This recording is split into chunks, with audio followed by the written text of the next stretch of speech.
전에 저희 교회에서 함께 그 중미 지역으로 그 단기 선교를 간 적이 있는데, 그때 그 선교사님 자녀들하고 좀 친해져서 대화를 좀 나눈 적이 있었습니다. 그때 그 아이들이 이제 뭐가 되고 싶냐 이렇게 물어봤더니 자기들도 선교사가 되고 싶다 그래서 좀 감동을 받았어요. 근데 부모님과 같은 선교사가 아니라 자기들은 자비량 선교사가 되고 싶다라고 말을 했습니다. 이 자비량 선교사라는 것은 자기가 직접 돈을 번 것을 가지고 누구한테 후원을 받는 게 아니라 자기가 번 돈으로 선교를 하는 분들을 말하는 것인데, 그때 당시에는 제가 잘은 이해하지 못했었던 것 같아요. 그런데 시간이 흐를수록 목회자가 되고 나니까 그 아이가 왜 그런 말을 했는지가 너무 이해가 되면서 슬픈 마음이 들었습니다. 여러분도 많이 들어봤겠지만 바울을 텐트 메이커라고 부르잖아요. 그 의미는 스스로 텐트 메이킹 하는 그 잡을 갖고 일을 가지고 자기의 사역비를 스스로 이렇게 자비량 선교를 했다. 이것을 강조하는 표현인 거죠. 그런데 이것 때문에 그 선교사나 목회자가 교회에서 사례비를 받는 거에 대해서 좀 비판하는 경우들이 종종 있습니다. 최근에 어떤 가수이자 프로듀서인 한 사람이 자기의 간증과 어떤 신앙관을 엮어가지고 무엇을 위해 살죠라는 책을 썼는데, 거기에도 보면은 바울이 직업을 갖고 스스로 번 돈을 가지고 사역을 했다.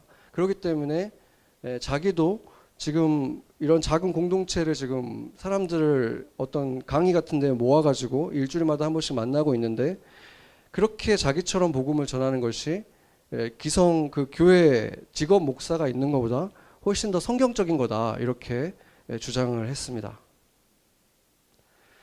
선교사님의 아이가 자비량 선교사가 되고 싶다라고 말한 이유도 사역을 하면서 돈을 받는다는 것이 뭔가 수치스러운 일처럼 느껴졌기 때문일 것이고, 특히나 선교사님들이 일반적으로 보면 기도 편지를 매달 쓰고 또 그 선교 보고를 이제 파송해 준 교회에다가 하고 할 때마다 후원을 좀 잘 받기 위해서는 지금 우리가 이런 거 하고 있습니다, 이렇게 막 많이 이렇게 보여줘야 되는 거죠. 그러니까 열매가 막 부흥이 일어나고 있는 것처럼 이런 거가 보여져야지 그런 곳에 이제 후원이 많이 들어올 거 아니에요. 그러거나 아니면 최소한 자기들이 지금 정말 죽을 듯 이렇게 고생하면서 지금 이렇게 선교하고 있습니다, 이런 고생하는 모습을 보여주거나, 최소한 이 두 가지 중에 하나를 보여줘야 한다는 그런 압박감, 그런 것 때문에, 그런 부담이 있기 때문에 아이들까지 그런 부담을 느껴왔다는 거죠. 선교사님들이라고 이 메뚜기하고 석청 먹고 사시는 거 아니잖아요. 그 사역의 선교지야말로, 사실상 미전도 종족이라든지 그런 선교지야말로 진짜 선교사가 필요한 곳이야말로 어떻게 보면 그 선교의 어떤 열매가 없이 있는 기간이 정말 몇 년, 수년이 될 수 있잖아요.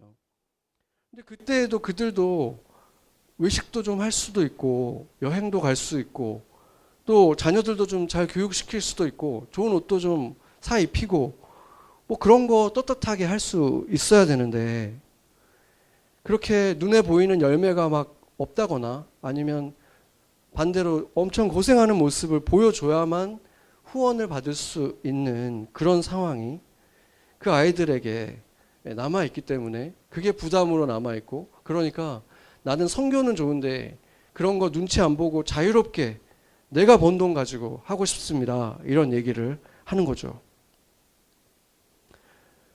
저희 교단 같은 경우는 바로 이런 문제들이 있다는 걸 알았기 때문에 초창기부터 그 기도 편지 제도를 시행하지를 않았습니다. 무슨 말이냐면, 기도 편지를 쓸 수는 있지만 후원을 요청하는 기도들을 보내지 않는 거예요. 그냥 그 선교사에게 만약에 선교비가 부족하면 교단 자체에서 그것을 충당해 줍니다. 그래서 그렇게 뭔가 이렇게 보여주는 것을 위해서 사역하지 않도록, 그걸로 인해서 선교사들이 부담을 갖지 않도록 해주고 있는 거죠. 그러면은 이 자비량과 목회자, 선교사가 과연 더 성경적인 것인지에 대해서 좀 살펴보겠습니다. 오늘 본문 18절을 보면은 같이 한번 읽어보죠. 성경에 일렀으되 곡식을 밟아 떠는 소의 입에 망을 씌우지 말라 하였고 또 일꾼이 그 삭슬을 받는 것은 마땅하다 하였느니라. 아멘. 이것은 지금 신명기 25장 4절을 인용한 것인데 바울은 지금 그 신명기의 말씀을 뭐에 사용하는 것입니까? 지금 선교사나 목회자가 그 사역을 하는 걸 통해서 그들도 먹고 살 수 있어야 된다. 삭슬 받아야 된다. 지금 그 얘기를 하고 있는 거죠. 사실상 여러분들이 그 바울의 서신서들을 자세히 들여다보면은 그 서신서의 중요한 목적 중에 하나도 헌금해준 교회들에게 감사를 표하거나 또 그들에게 또 선교를 그 헌금을 요청하는 내용들도 다수 포함되어 있는 것을 볼 수 있습니다. 빌립보서를 우리가 한번 같이 보도록 하겠습니다. 빌립보서 4장 10절에서 20절 좀 기니까 우리가 같이 좀 교독하도록 하겠습니다. 제가 먼저 읽겠습니다. 내가 주 안에서 크게 기뻐함은 너희가 나를 생각하던 것이 이제 다시 싹이 남이니 너희가 또한 이를 위하여 생각은 하였으나 기회가 없었느니라.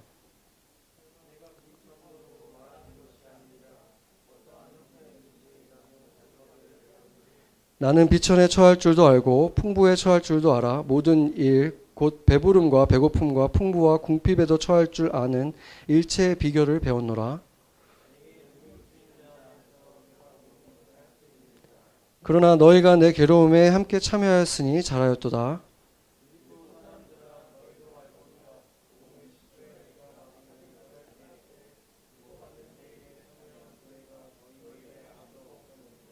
데살로니가에 있을 때에도 너희가 한 번뿐 아니라 두 번이나 나의 쓸 것을 보내었도다.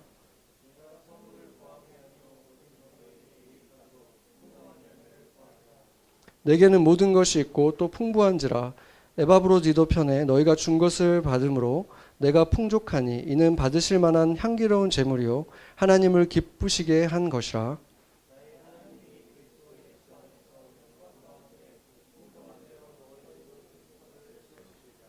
하나님 곧 우리 아버지께 세세 무궁하도록 영광을 돌릴지어다. 아멘. 여기 지금 이 내용을 우리가 좀 살펴보면 바울은 지금 빌립보 교회에 지금 헌금에 대해서 크게 기뻐하고 있는데 그 기뻐하는 이유가 너희 때문에 내가 지금 넉넉해졌다. 그걸로 인해서 내가 삶이 풍족해졌다. 이걸 지금 칭찬하고 그걸 기뻐하는 것이 아니라 그런 식으로 너희가 하나님의 일에 참여하는 것이 기쁘다. 지금 그 말을 하고 있는 것입니다. 예수님이 뭐라 그랬습니까? 너희 보물이 있는 곳에 너희 마음이 있다. 그러니까 그렇게 하나님의 사역에 그런 식으로 참여하는 모습을 보니 너희들 마음 안에 하나님 나라가 있다. 그것이 난 너무 기쁘다. 지금 그 얘기하고 있는 것입니다. 저도 그게 어떤 기쁨인지 너무 잘 알고 있습니다.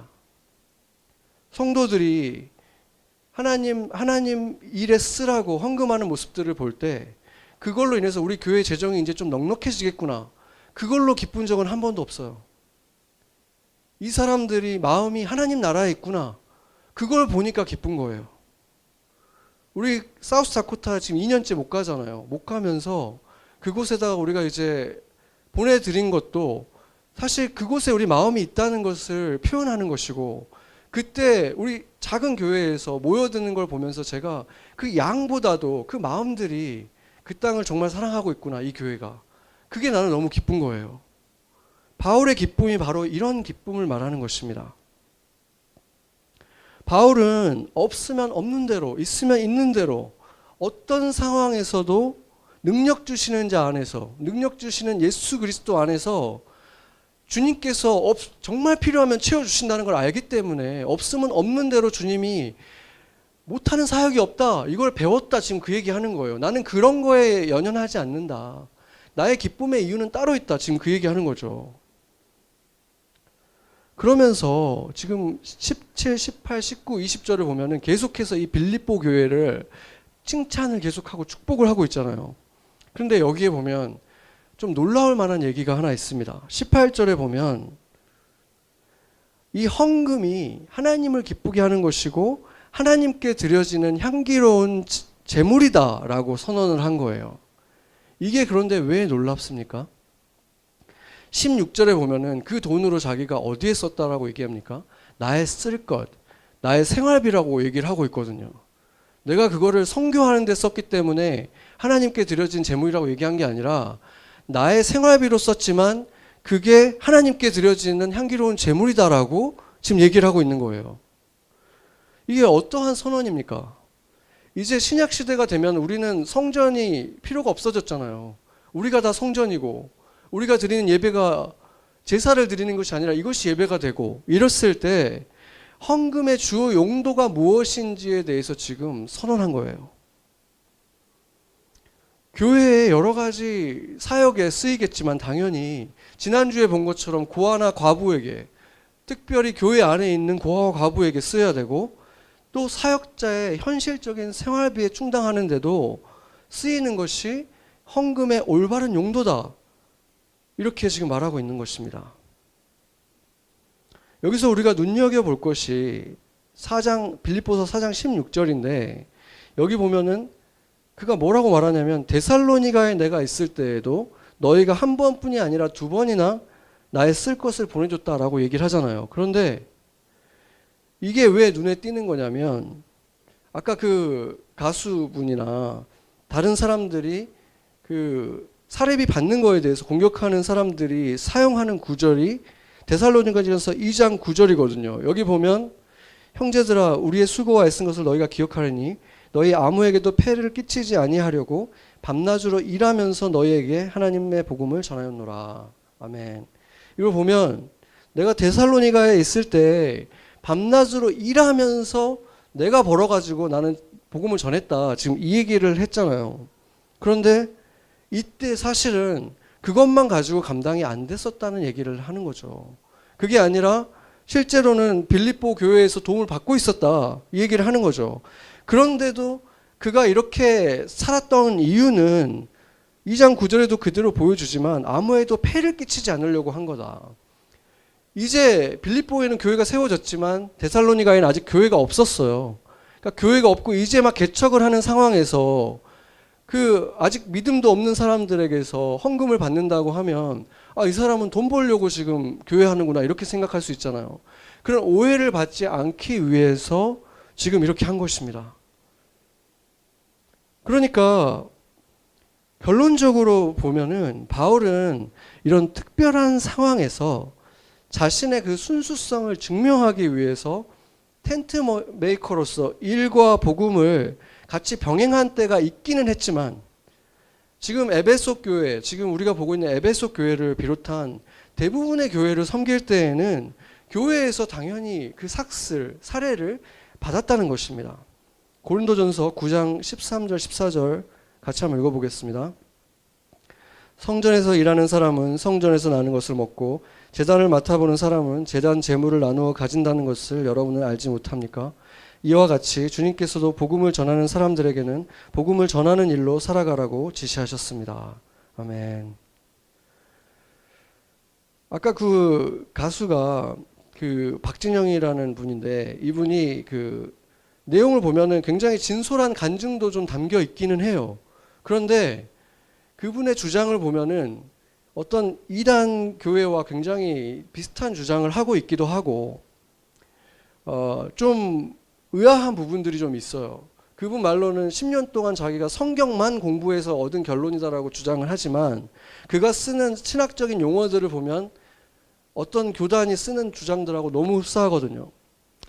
그래서 성경 전체를 보는 것이 아니라 전에도 이단에 대해서 얘기했지만 어떤 하나의 스토리를 이렇게 짜 맞추는 방식으로 하는 것들이 일어납니다.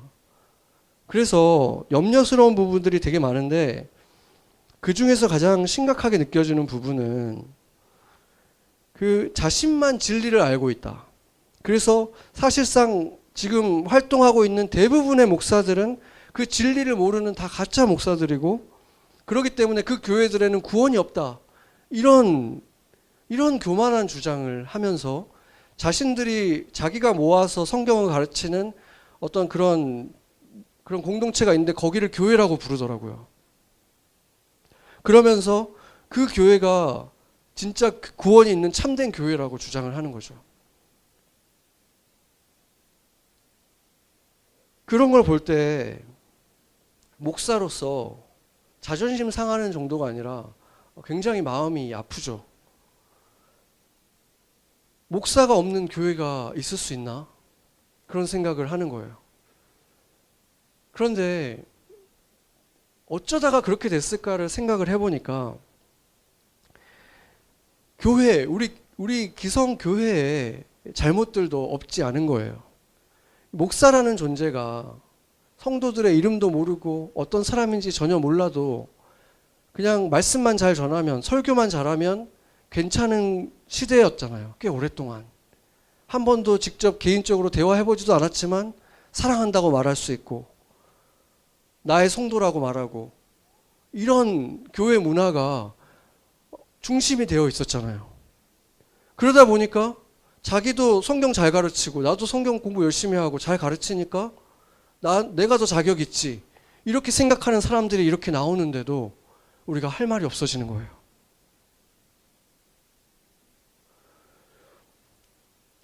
정통 교회가 이렇게 많은 공격을 당하는 것에 있어서 분명한 책임이 있다는 것입니다. 작년 한 해에만 해도 그 뉴스들 한국이나 미국이나 끊이지 않고 계속 반복된 게 뭡니까? 성직자들의 부패, 성직자들의 성적인 타락, 이게 뭐 잠잠할 새가 없이 한국에서 미국에서 계속 나오잖아요. 그런데 그런 사건에서 보면서 가장 비통한 마음이 드는 건 뭐냐면 그런 게 잠깐 한 번에 일어난 일이 아니라 어떤 경우는 수십 년간 일어나 왔는데 그게 밝혀지지 않고 그냥 그분은 여전히 가장 유명한 목사 중에 한 명으로 활동을 했다는 거예요. 그 수십 년간. 그 일이 일어나고 있는 동안에도. 어떻게 그럴 수가 있었을까? 그 교회의 문화가 담임 목사라고 하는 사람이 거의 왕처럼 절대 권력을 가지고 있으니까 그 피해자들이 얘기를 해도 그거를 받아줄 수 있는 그 시스템이 전혀 없는 거예요. 그 중간에 리더들도 조용히 그냥 다 덮고 해결하려고 하는 분위기로 가는 거예요. 그러나 그것은 전혀 기독교적인 것이 아닙니다. 오늘 본문이 뭐라고 말합니까? 20절 내용을 보면은 누구든지 그들이 모든 사람들 앞에서 벌을 받아야 된다라고 얘기를 하고 있거든요. 꾸짖음을 받아야 된다고 얘기를 하고 있거든요. 특히 오늘 내용은 처음에 너희가 2배로 존중해야 될 사람은 다스리는 사람, 말씀을 전하는 사람들을 너희가 특별히 장로 중에서 특별히 존중해라. 목사에 대한 거예요. 그런데 그들을 존중하더라도 그들이 잘못할 경우에는 똑같이 모든 사람 앞에서 부끄러움을 당하는 징계를 하라는 거예요. 목사라고 해도. 19절에 보면은 장로들을 고발할 때는 2세 증인이 있어야 된다. 이걸 보면은 바로 그 앞절에서 목사들을 존귀히 여기라고 했으니까 그러면은 이 목사들을 고발할 때는 좀 더 조심히 고발해라. 그들은 좀 더 보호해줘라. 이런 얘기인 것처럼 느껴질 수 있지만 사실은 정반대입니다. 왜냐하면 고린도후서 13장 1절을 보면은 누구든지 성도 중에서 누군가가 죄를 범했을 때 그를 고발하기 위해서는 2명의 증인이 필요하다고 얘기를 했어요. 2-3명의 증인이 항상 필요하다고 했어요. 그러니까 목사만이 아니라 성도들 누구라도 죄를 지었을 때 그냥 그 사람 미워하는 한 사람 얘기만 들어서는 안 되고 최소한 2-3사람이 똑같은 얘기를 하는 걸 듣고 판단한다. 이 얘기를 지금 하는 거거든요. 그러니까 이게 무슨 말입니까? 목사라고 해도 다른 성도하고 다른 기준을 가질 수가 없다. 죄를 지었을 때는 똑같이 교회 앞에서 교회가 그를 꾸짖고 벌해야 된다. 이 말을 하고 있는 것입니다. 근데 그런 일이 일어나는 것을 저는 한 번도 못 봤어요. 미국에서도 한국에서도 그냥 조용히 그만두고 나오는 경우들이 대부분이고 아니면은 자기 스스로 그냥 뭔가 회개하는 말하고 나오지 꾸짖음을 정교회 앞에서 당하는 거 그런 걸 본 적이 없다는 거예요. 그런 것이 필요하다는 거예요. 건강한 교회에는 스스로 그렇게 자정 능력이 있어야 된다는 것입니다. 제가 교회를 처음 맡았을 때 저는 저의 연약함을 알기 때문에 2명의 총간사님들을 제가 세우면서 2분한테 제가 부탁을 드렸어요. 여러분들이 많은 일들을 하겠지만 그 중에 정말 중요한 것 중에 하나가 accountability입니다. 내가 뭔가 잘못하면 잘못했다고 얘기할 수 있는 사람이 필요합니다. 아니라고 얘기해 줘야 됩니다. 이렇게 부탁을 했습니다. 목사는 자기가 권리를 주장해가지고 권위를 갖게 되는 사람이 아니라 자기에게 맡겨진 사명에 최선을 다하고 충실하게 신실하게 감당함을 통해서 그 열정을 불태우는 걸 통해서 권위가 세워져야 되는 사람인 것입니다. 아멘. 제가 최근에 새로 출간된 C.S. 루이스의 책을 읽고 있거든요. 근데 C.S. 루이스가 1950년대 사람인데 새로운 책이 출간됐다는 게 좀 놀랍잖아요. 다시 나오는 게 아니라 새로운 책이 나왔는데 어떤 책이냐면 그 C.S. 루이스가 그에게 보낸 편지들에 답장을 해줬는데 그 답장 받은 사람들의 그 편지를 모아가지고 그런 분들 중에 이제 그 자손이 그 편지를 이제 다른 사람도 보면 좋겠다 해가지고 이제 책을 내게 된 거예요. 그런데 그게 그 내용도 굉장히 솔직하고 뭐 힘든 얘기도 하고 좋은 얘기도 하고 아픈 얘기도 하고 뭐 여러 자기 얘기들을 하는데 그 내용 자체도 너무 진솔해서 좋았지만 더 큰 감동을 받은 것은 그분이 정말 바빴거든요. 그때 책도 많이 썼었고 옥스퍼드 교수였는데 인기가 많은 교수였기 때문에 그의 말에 따라서도 매일 20명 이상의 페이퍼를 자기가 채점을 한다 그랬어요. 코멘트를 해줘야 된다. 그러니까 엄청나게 바쁜 상황 속에서도 또 편지를 일일이 다 읽고 받는 편지를 다 읽었대요. 그리고 짧게라도 다 답장을 해줬다는 거예요. 영국에서만 받은 게 아니라 온 세계에서 편지가 오는데 그렇게 했다는 거예요. 그걸 보면서 너무 놀라운 거죠. 그 중에 우리가 알만한 사람도 있어요. 여기 리디머 철치의 팀 켈러 목사님 있잖아요. 그분의 아내 되는 캐시 켈러가 어렸을 때 편지를 썼는데 그분도 답장을 받았대요. 어렸을 때. 그게 얼마나 감동을 받았겠습니까? 그 아이가 그 유명한 교수님이 옥스퍼드 교수님이 보내주니 기대를 했겠습니까? 그런데 그는 자기의 편지에도 나와 있고 여러 번 얘기한 게 뭐냐면 자기는 편지 쓰는 걸 별로 안 좋아한대요. 편지 쓰는 걸 안 좋아하는 사람인데도 그렇게 일일이 편지를 다 읽고 답장을 다 써준 이유를 뭐라고 얘기하냐면 자기가 교수 일을 하고 또 온 세상에 퍼블리시하는 책을 쓰는 것만큼이나 편지에 답장하는 것, 편지를 읽고 답장하는 것이 하나님에게는 중요한 일이라고 믿기 때문에 나는 이걸 한다라고 얘기를 하는 거예요. 그의 편지를 보면은 정말 솔직한데 자기는 경제관념이 너무 없어가지고 자기가 순간순간 가장 겁나는 것 중에 하나가 가난해지면 어떡하지? 이런 겁나는 순간들이 한 번씩 있대요. 근데 지금 이 사람의 삶을 이제 우리는 다 마치고 나서 지금 후세에서 보는 거잖아요. 그런데 보니까 그렇게 어렵지 않았어요. 정말 다른 사람들을 도울 수 있을 만큼 하나님이 채워준 삶을 결국에는 살았어요.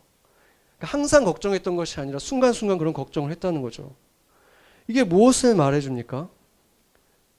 오늘 말씀처럼 하나님이 준 그 부르심을, 그 사명을 감당하는 사람들은 하나님이 먹이신다는 것입니다. 아멘. 하나님께서 약속하신 대로 삭스를 주신 거예요.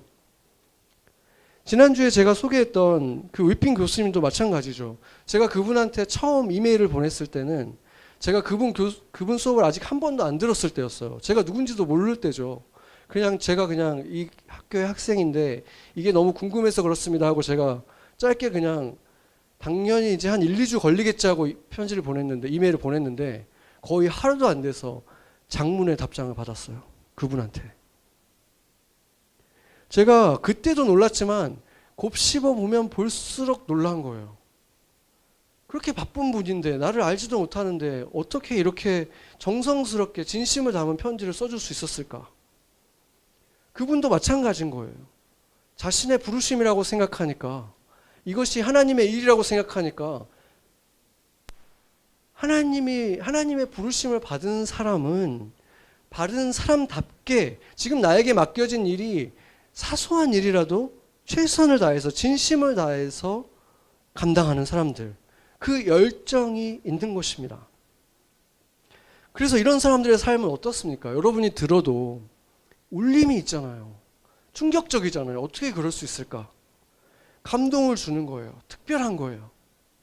그런데 그 사람들이 한 그 일들은, 감동을 주는 일은 그 사람의 책이 베스트셀러가 된 그런 위대한 일이 아니잖아요. 세상 사람들이 다 그때 알아줬던 일이 아니라는 거예요. 반세기가 지나도록 비밀에 붙여져 있었던 일이에요. 그들도 그것이 누군가에게 다 모아가지고 그게 언젠가 책으로 출판될 거야, 이런 기대할 수 없는 일들이었다는 거예요. 그런 작은 일, 그런 일이 울림을 주게 된다는 것입니다. 사명감을 가지고 진심을 담아서 열심으로, 열정으로 한 일들이 그러한 열매를 만들어냅니다. 이 시대를 보면은 대부분 다 돈이 직업의 목적이라고 말을 하죠. 얼마 버는 직업인가? 그게 그 직업의 좋고 안 좋은지를 결정하는 잣대고, 심지어 인생의 목적도 돈이라고 해도 누가 그것을 비웃지도 않을 만한 세대에 우리는 살고 있습니다. 어떻게 보면 너무나 암흑의 시기인 거예요.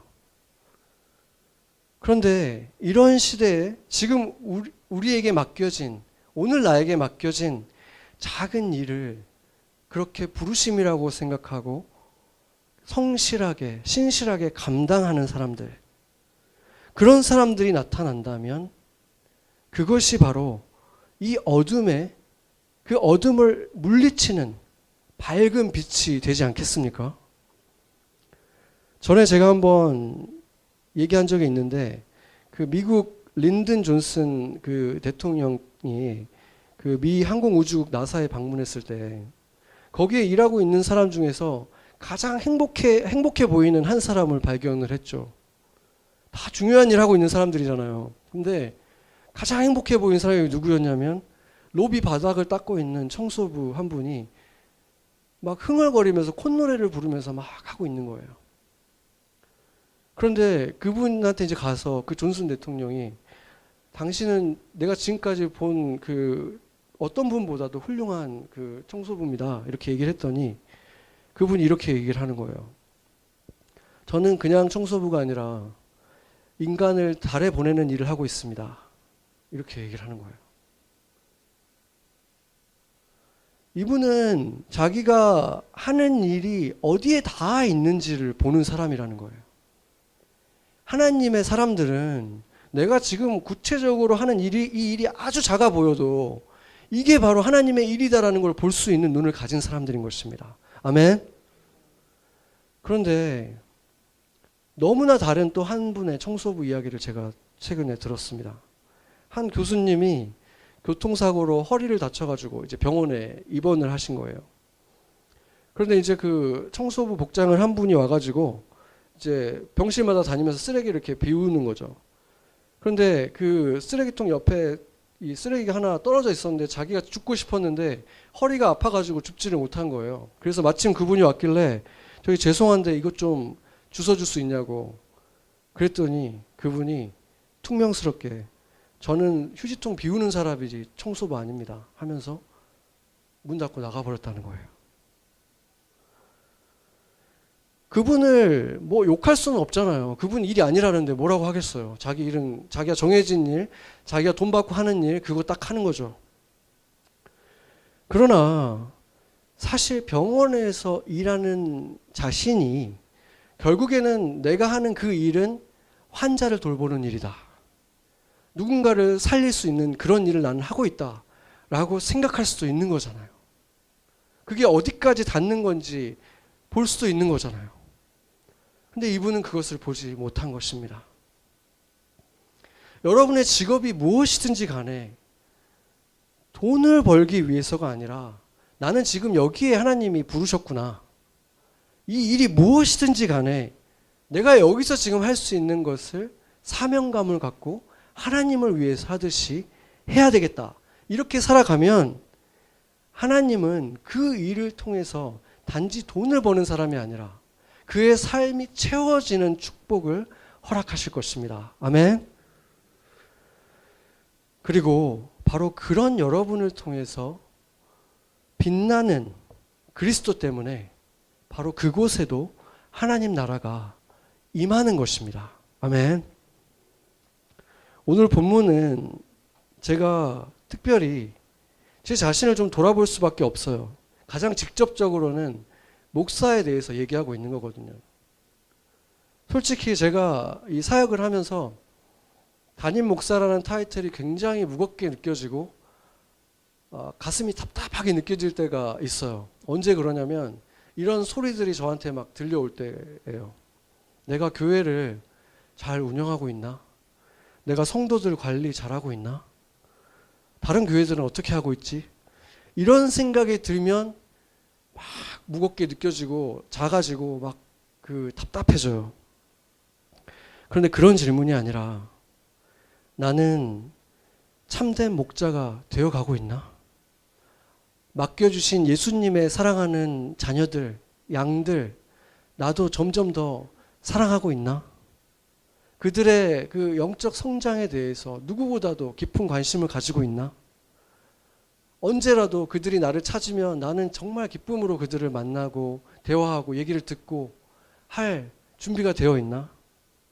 그리고 또 길 잃은 어떤 영혼이 있다는 얘기를 들으면 그와 함께 앉아서 밤새라도 복음을 전할 수 있는 열정이 나에게 있나?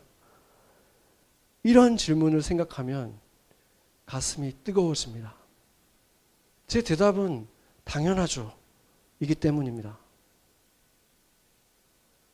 저는 목사는 다른 무엇보다도 그게 더 중요한 사람이라고 믿습니다. 그냥 사람들 모아놓은 곳이, 성경 공부하는 곳이 교회가 아니라고 믿어요.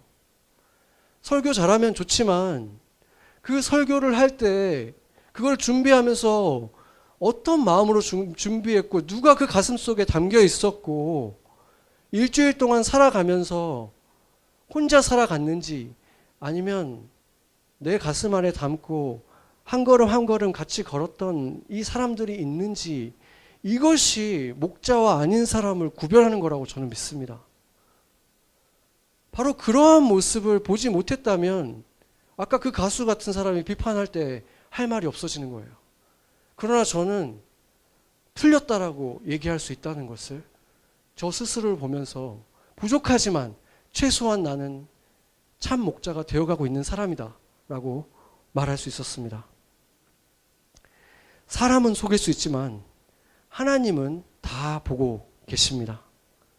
지금 맡겨주신 작은 일을 어떤 마음으로 어떻게 대하고 있는지 아무도 알아주지 않아도 주님만을 위해서 하는 일, 지금은 아무도 알 수도 없는 일이지만 주님을 사랑하는 마음으로, 예수님의 마음으로 누군가를 위해서 하는 그런 일들, 성경의 하나님은 그런 일 하는 거를 더 기뻐하신다고 말씀하셨어요. 사람들에게 보여지는 일 말고 사람들이 알아주지 않는 일, 그런 일들이야말로 정말 100% 순수한 사랑에서 나오는 그런 선행, 순수한 믿음에서 나오는 그런 순종, 그런 걸 하는 거를 하나님은 더 기뻐하신다는 거예요. 그렇지만 그런 일들은 영원히 가려지지 않습니다. 아까 C.S. 루이스가 반세기가 지난 후에 지금 그 책이 출간되는 거예요. 그렇게 됐을 때 하나님이 지금 그 사람을 통해서 영광을 또 받으시잖아요. 반세기가 지났는데. 왜 그렇습니까? 성경이 이렇게 말하기 때문에 그래요. 등잔불을 침대 아래 두는 사람이 없는 것처럼 빛을 발하는 사람들은 내가 어둠을 몰아내기 위해서 직접 들어 올릴 것이다. 들어 올려서 많은 사람들이 그 빛을 볼 수 있게 할 것이다. 하나님이 그렇게 약속하셨기 때문에 그런 것입니다. 어떤 사람들입니까? 순수하게 하나님이 지금 내 주변에 주신 그 사람들, 사랑하는 사람들, 순수하게 복음을 삶으로 살아가는 사람들, 알아주지 않아도 주를 사랑하는 사람들, 바로 그런 사람들, 주님께서 그 빛을 언젠가 세상에 반드시 드러내면서 자랑하실 것입니다. 누가복음 8장 16절 17절 제가 읽고 마치도록 하겠습니다. 누구든지 등불을 켜서 그릇으로 덮거나 평상 아래에 두지 아니하고 등경 위에 두나니 이는 들어가는 자들로 그 빛을 보게 하려 함이라. 숨은 것이 장차 드러나지 아니할 것이 없고 감추인 것이 장차 알려지고 나타나지 않을 것이 없느니라. 아멘. 기도하겠습니다. 나사렛이라고 하는 변방에 일일 노동자로 30년을 신실하게 사명자로 살아가신 예수님을 기억합니다. 그런 예수님을 따른다고 하면서도 사람들이 우러러보는 직업을 갖지 못했다고 퉁명스럽게 살아갔던 우리를 용서하여 주시옵소서. 지금 맡겨주신 작은 일, 한 사람을 귀하게 여기며 주님께서 맡겨주신 사명으로 여기며 신실하게 감당하게 하여 주시옵소서. 누군가가 왜 그렇게 열심히냐고 물을 때 주님이 맡기신 일이라 그렇다고 말할 수 있는 사명자로 살아가게 하여 주시옵소서. 우리가 한 모든 일들이 언젠가 숨겨지지 않고 다 빛 가운데 나타날 것입니다. 그렇게 우리도 주님이 세상에 보낸 빛이 되어가게 하여 주시옵소서. 우리에게 빛이 되어주신 예수님의 이름으로 기도합니다. 아멘.